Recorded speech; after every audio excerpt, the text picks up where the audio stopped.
Loading these nuclear weapons ended up basically acting as beacons to a number of ET races in our general area. The primary energy pulse that occurs in one of these explosions sends an energy that feeds back through the fabric of space-time. All stars, all planets are connected through electromagnetic filaments. Scientists call these connections the cosmic web. It looks like a giant spider web all throughout the cosmos. When a nuclear explosion occurs, it sends a feedback through this cosmic web.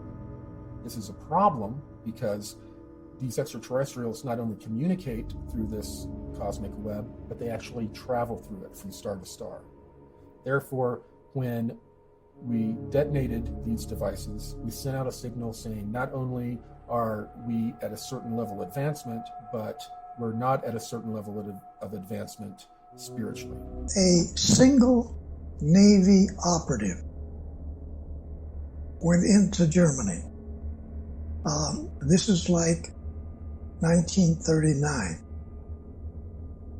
He didn't believe this, but there was very strange organizations and different research groups all over, not just Germany, but in the occupied countries too. And strangely enough, Germany was putting in production fantastic vehicles. They didn't have wings on these aircraft. They didn't have empennage or tails. They had landing gears. Some of them were triangular shaped. Some were rectangular shaped. Some were round shaped, like a saucer. And so he, being a spy for the Navy, found out all of these fantastic situations that were going on inside of Germany. And this is an important point. Instead of him going to his boss, coming back to the United States, he went directly to the Secretary of the Navy, Forrestal. Forrestal gets tapped on the shoulder. He gets told, don't select a Navy officer to head up these operatives. What? He's told to select somebody who had never been in Annapolis. Now, almost every Navy officer, whether they're a one-star or a lieutenant commander, they've all been through Annapolis to learn how to be a Navy officer. It turns out Forrestal is told that every book in the libraries, every book in the colleges, every book in the universities, every book on this planet is misinformation. It's misinformation. So, which is initiated by the Draco reptilians as far back as 6,000 years ago. The reptilians really came into control and started to be able to manipulate what was going on the face of the planet about 6,000 to 7,000 years ago.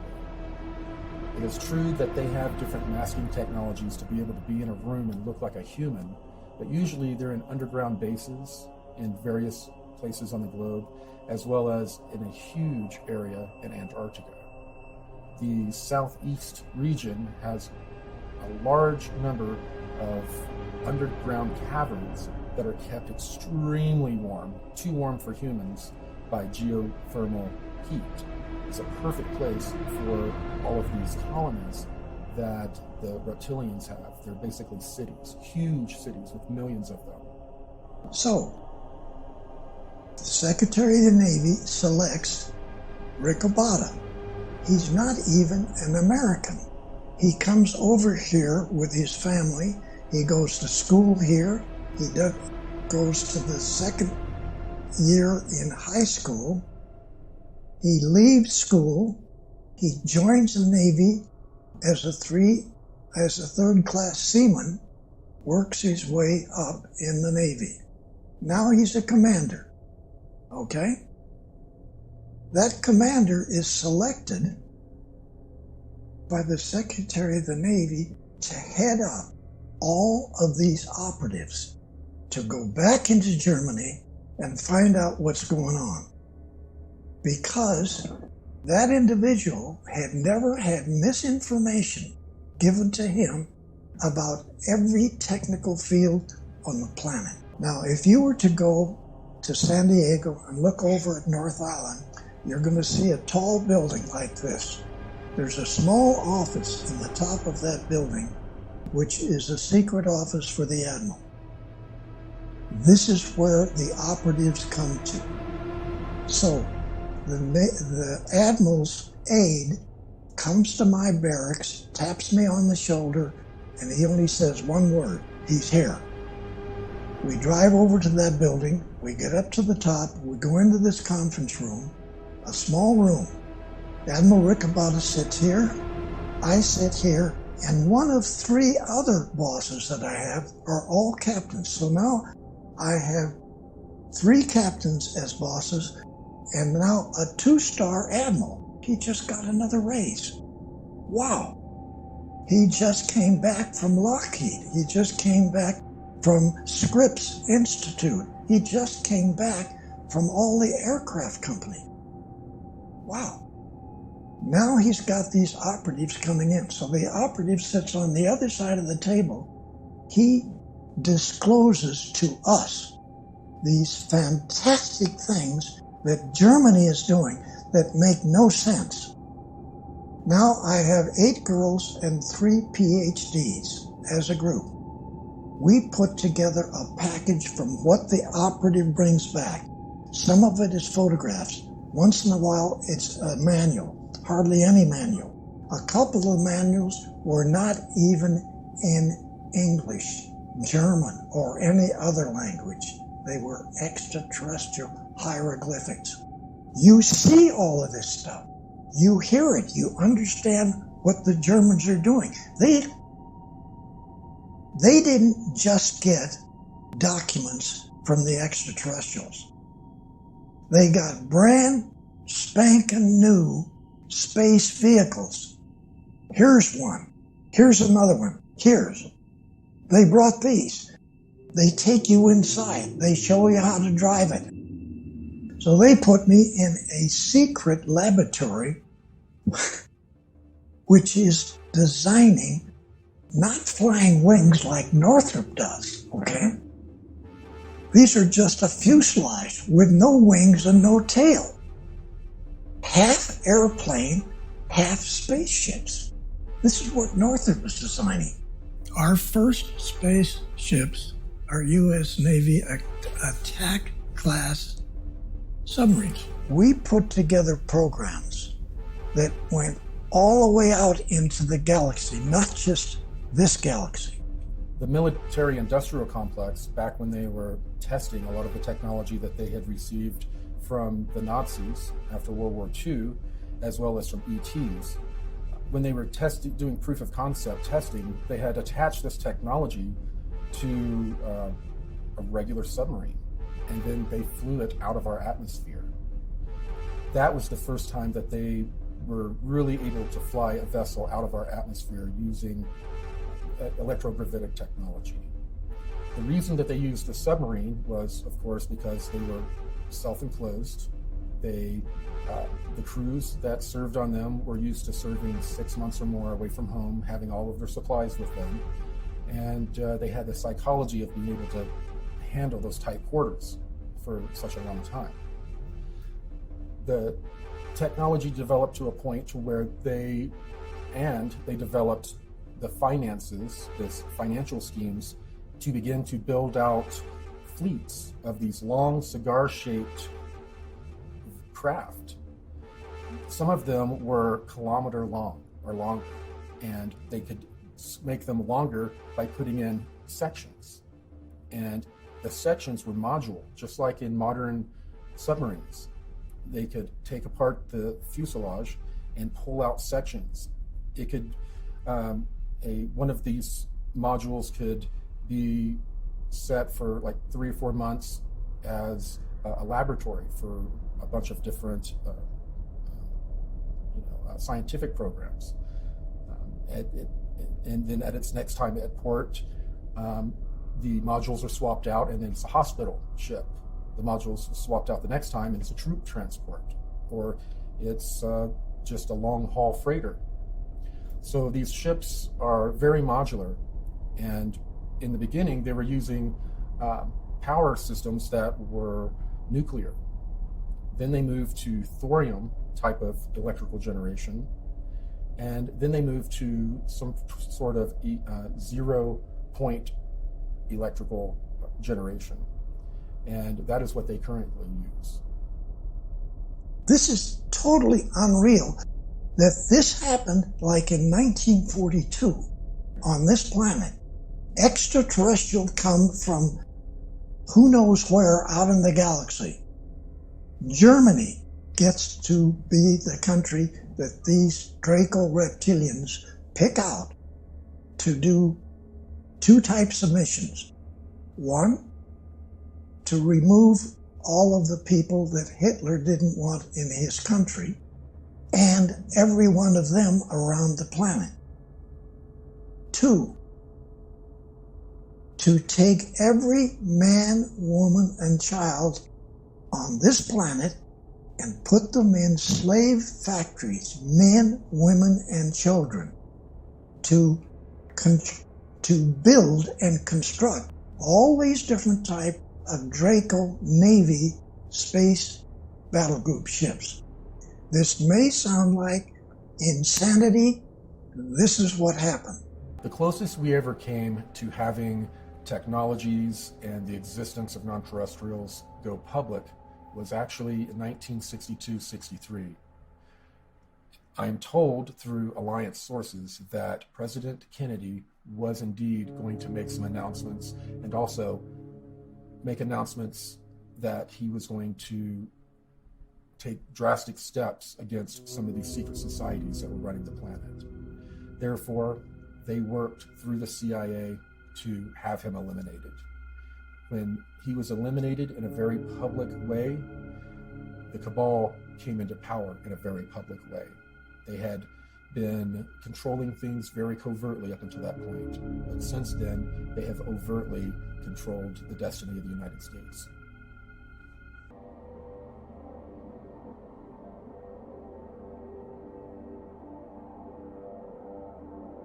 Solar Warden went active 1980, 1981. It was funded in large part by SDI through President Reagan, though that money was funneled off in many different programs.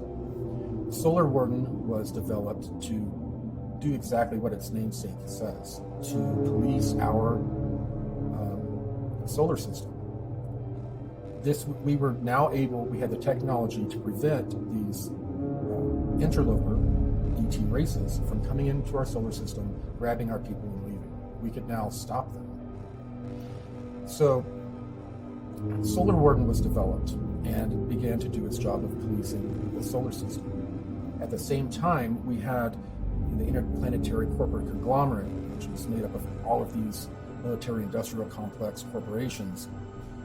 We have all of these other programs that are developing technology at the same time and are developing much, much more advanced technologies. So advanced, in fact, that there are ET races that come here to trade for our technology. One of the technologies that I was exposed to while in the MyLab programs were the chemical cocktails they would use on us. They would use them to enhance us in many different ways. Some of the ways that we would be enhanced would be if they discovered we had an intuitive empath ability. There was a cocktail that they would give us that would enhance it, make it many-fold stronger. They would also give cocktails to people that would have hormones in them that would make them stronger, faster, and think quicker. Major part of the program was that when you started, they were not quite sure where they would send you. A lot of the kids that were in these programs, they would end up in different syndicates here on the Earth working for the Cabal, and a small percentage, very small, would end up going into the secret space program. The reason so few went into the secret space program was that most of the participants, almost all of the participants, are pulled from various military branches. They bring people in to the military, send them through training, testing, find out where their skills lean, and if they have the fortitude for this type of mission, and then they're invited in or drafted in, and they'll serve a 20-year term. And this is referred to as a 20 and back. And after that 20 years, they are actually age regressed and regressed back in time using the technology that was handed to us by non-terrestrials. And then they were buttoned up in time and placed back in their life. And then they finish out the rest of their military term and then return to civilian life, having no memory of serving in the secret space program. The whole point of regressing people back in time after serving in the 20 and back and wiping their memory has to do with a deal that was made with an extraterrestrial group that gave us that technology. There's a Nordic group that are engaged in a time and space battle with a reptilian group. This battle's gone on for many thousands of years.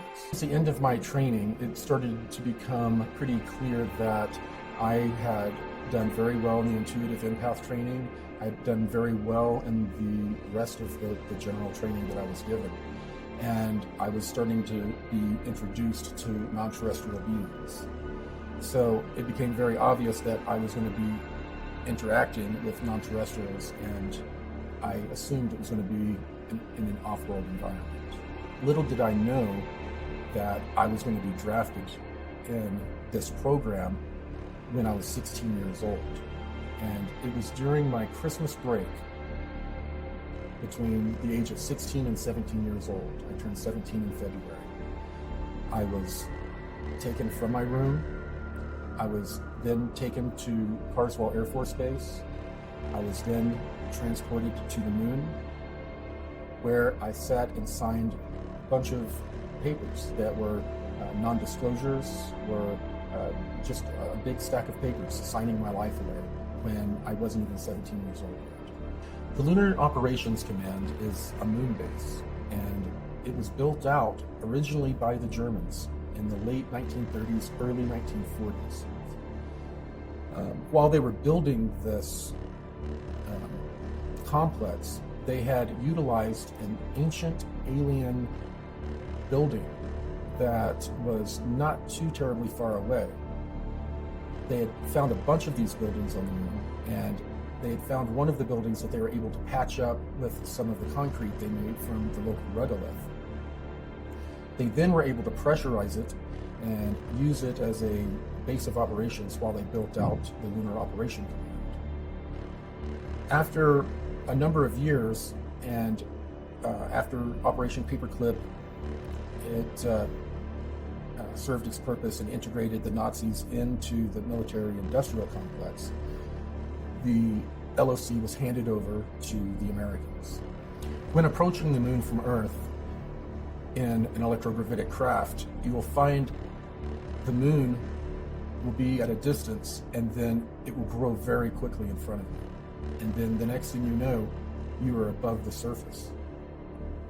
You will then fly in the electrogravitic craft at breakneck speeds, except you don't feel inertia. You find yourself hugging maybe 90 feet, 300 feet above the lunar surface, going at incredible speeds until you reach a crater. And then you find yourself orbiting a crater. The person piloting the craft radios in requesting permission to land. You don't see anywhere to land. All of a sudden, a little haze kind of occurs, and then there's a base. It's the Lunar Operation Command. And as you fly down and over, there is a control tower where they control the air traffic. As you fly around this base to make your final approach, you see a secondary crater. And as you fly down into that crater, it's fairly deep, and you end up popping out into a lava tube section where you immediately see a giant building built into the middle of that lava tube that blocks it. And it's built kind of like the shape of a bell. And it looks like the outside of a battleship almost, the way it's built. You then fly in and land in the bay, and you're now at the Lunar Operation Command. It turned out that for many decades, while we were developing the technology to try to fight some of the negative ETs, there were extraterrestrials that were coming into our solar system, were coming to our planet, would swoop down and kidnap people and leave, and then take them and trade them off into some sort of galactic slave trade that's going on. After a while, the benevolent powers that be decided, you know what, this is a commodity. If we start calling our own people and trading them off to these extraterrestrials, we can get trinkets, we can get technology, we can get biologicals, and that's what happened. They would trade human beings for biological samples, much like what Emery Smith would end up receiving in his lab and doing different experiments on. And they would also get technology, and they would trade the humans off. The humans would go off to be used in any number of ways. Humans are very coveted. People aren't only leaving to be food for reptilians. That's a small percentage. Most of them are being used for their skills. Humans are very well known for our engineering, our creativity, our ability to bring things from our mind and create them and engineer them. And strangely enough, we are coveted and used in that fashion. So the Cabal group has been basically utilizing human beings as a resource. So as little groups of people from all of these different programs started to join and work very quietly and secretly to not only find out the full truth of what was going on, but find a way to combat it. The SSP Alliance is a very small fraction of the overall secret space program or secret space programs, under 1%. So the only technology that they have is what they brought with them when they defected. It is a ragtag group that is doing their best to bring full disclosure to humanity. They don't want a slow, protracted disclosure. They want all of these technologies given to all of humanity at once, not to any one group, any one country, to everyone at once. And that is what the Secret Space Program Alliance has been working for.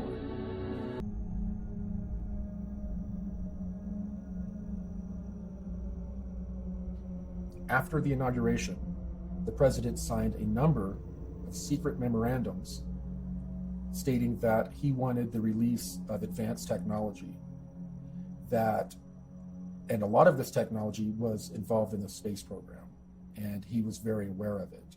We know that President Trump is aware of advanced technologies because his uncle was the one who went in and cleared out the safe of Tesla after his death. So we are fairly sure that President Trump grew up bouncing on his uncle's knee, hearing stories of free energy. Aside from the Secret Space Program Alliance, we have a different alliance. It is made up of all of these countries that have been fighting against this cabal for 50 years or so. It is also made up of various military groups that have broken away from the cabal, such as elements of the United States military intelligence groups have broken away and have been participating with a lot of other breakaway groups in trying to overthrow the cabal, who took over the United States back in the 1960s, around 1963. This alliance, Earth Alliance, began to get more and more organized. And they got organized to a point to where some of them approached some generals and told them that they wanted to do an open coup in the United States. These generals decided they would make one last ditch attempt to get rid of the cabal legally. And that's when they approached Trump, allegedly, to run for president and allow them to legally get the country back, basically.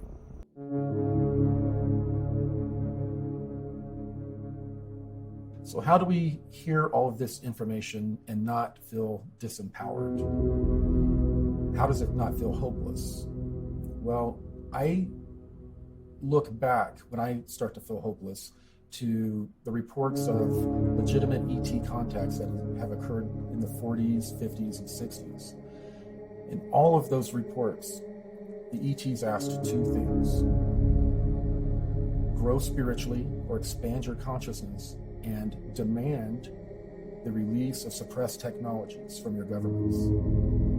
Those are the two things that we can focus on. If we begin to organize and demand the release of suppressed technologies, they will have no choice. If we focus inwardly on whatever our religion is, becoming the best human being that we can, and expanding our consciousness beyond our comfortable belief systems, when we do those two things, we are going to gain the freedom that we desire.